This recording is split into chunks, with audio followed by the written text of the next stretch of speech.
আমাদের এই সমাজে প্রত্যেকটি বাবা কেন কিপটা হয় জানেন? বাবারা সব সময় নিজের জন্য কিপটা হয়। ছেলে মেয়ে বউ বাচ্চা তার বাবা মা বৃদ্ধ মা বাবার জন্য কিন্তু সে কিপটা হয় না। কারণ একটা বাবা যখন ইনকাম করে তখন সে চিন্তা করে আমার ছেলে মেয়ে যেন কোনোভাবেই কষ্টে না থাকে, আমার বিবি যেন কোনোভাবেই কষ্টে না থাকে। কারণ আপনার বাড়িতে যদি আলমারি থাকে, একটা আলমারি খুলে দেখবেন আপনার মায়ের অন্তত পক্ষে 2টা নতুন শাড়ি পাবেন। আপনি যদি ছেলে হয়ে থাকেন অন্তত পক্ষে 2টা আপনার প্যান্ট শার্ট পাবেন, আর যদি মেয়ে হয়ে থাকেন অবশ্যই 2টা আপনার জামা পাবেন নতুন। কিন্তু একটা বাবার নতুন কোনো প্যান্ট শার্ট বা পাঞ্জাবি আপনি পাবেন না। কারণ বাবারা সবসময় নিজের জন্য কিপটা হয়, ছেলে মেয়ের জন্য কিপটা হয় না। কারণ আপনি যখন বড় হবেন কারো কাছে যেন আপনার হাত না পাততে হয়, সকল বাবা এই চিন্তাটা করে।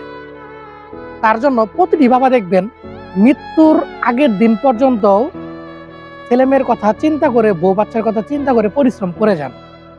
একমাত্র সে তার বউ বাচ্চা আর তার যদি মা বাবা বেঁচে থাকে তাদের জন্য সে সবসময় কিপটামি করে, মানে নিজের জন্য কিপটামি করে, তাদের জন্য উদারতা হয়ে যায়। কারণ তাদেরকে দিতে হবে, মোট কথা আমার তাদেরকে দিতেই হবে, আমার থাক আর না থাক। এই কারণে প্রত্যেকটা বাবা কিপটা হয়। কারণ আমরা সবসময় বলে থাকি আমার বাবা কিপটা, বা আমরা দেখি যে আমার বাবাটা কিপটামি করে।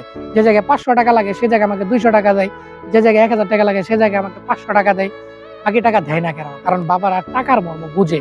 আপনি যখন ইনকাম করবেন, নিজে বাবা হবেন, তখন আপনি বাবার এই স্থানটা বুঝবেন। কেন বাবারা পুরান জামা কাপড় পরে, কেন বাবারা 1000 টাকা চাইলে 500 টাকা দেয়, কেন 500 টাকা চাইলে 200 টাকা দেয়?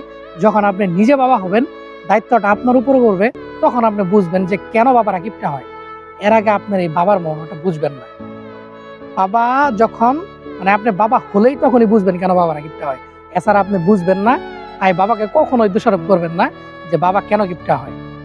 আগে নিজে বাবা হন, বাবার অনুমতি বুঝেন কেন বাবারা কিপটা হয়, তখন আপনি নিজে নিজে প্রমাণ পেয়ে যাবেন, ইনশাআল্লাহ প্রমাণ পাবেন।